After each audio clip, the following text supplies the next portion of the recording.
po, narito na naman po tayo. Ang ating special guest ngayon, fresh from Rocklin, California. Walang iba kundi ang aking kaibigan, kapatid, walang iba kundi si Sister Bang. Ito ay marami ng balik-balik at pasyente ko years ago. Dalaga pa, pasyente ko na. Payat na payat pa, pasyente ko na. Ngayon, tignan mo naman. Di ba? Ngayon, kararating lang niya ng California, kaya pakinggan natin, tanungin natin, pangalan, anong naramdaman. Ngayon, magpapatherapy kasi paalis na naman siya. Pabalik na siya sa Rocklin, California ngayon. Sige, Sister Bang, sabihin mo pangalan at saka anong naramdaman, anong experience. Sige. Magandang gabi po. Ako po si Bang Calderon.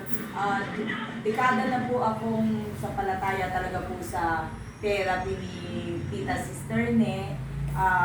Simula year 2000 pa po or way before. Pero nito pong huli, ang i-share ko is nung 2020 po na umuwi ako from California. 1 taon po akong dinugo. Pero hindi po agad ako nakapunta palagi kay Tita ni para magpa-therapy.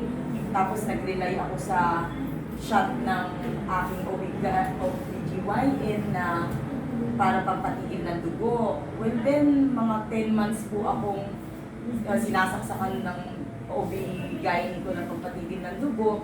Nung mai-suggest po sa akin ni Tita ni yung Noto Greens, at saka rin po yung therapy po niya, 1 buwan lang po, halos hindi ko po naubos ang pangalawang bote ng Noto Greens. Tumigil na po ang dugo ko. And then after po nun, hindi na naulit yung sobrang bleeding na hindi tumitigil na nag-aabot ng buwan.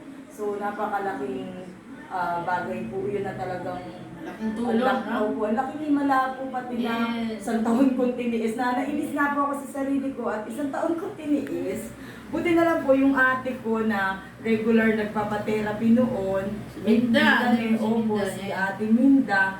Palagi pong naibabalita kay Tita ni ang kaso ko. So, na-suggestan po ako ng belt, na nano belt po ba yun? Yes, nano belt. Tapos, nakatulong din po yun sa akin, sa balakang ko na laging masakit na tuwing gigising ako ng umaga 30 minutes pa bago ako makakilos. Yun po, laking tulong din po yun sa akin. Tapos yung anti-stress po na mga at saka yung eyewear, yung eyewear, no? Meron diyan M102, ayan.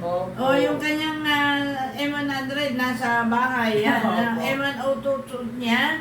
Then, meron ka rin face mask. Opo, eto po yung face mask po. Nung nasa California ako, yun lang po talagang aking salompas. Pag nasakit ang ngipin ko po, yun din po asawa ko nung sumakit ang likod. Itinapal ko po yun sa likod niya. Tapos tinalian ko lang ng mahabang tela.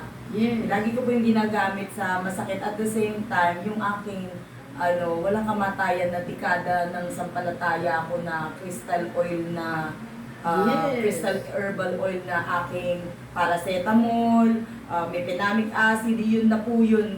Crystal herbal oil, yes. Opo, never po akong umiinom ng mefenamic, ng paracetamol, basta po may masakit sa akin. At saka dito may share pa po ako na talagang nakaka-amaze po talaga ang crystal herbal oil kasi 3 beses po ako, honest to God, nakatipid ng pagpunta sa doktor sa asawa ko dahil yung pong kanyang isang nail, parang patay na lagi po siyang nagkaka-infection pag humahaba ang kuko.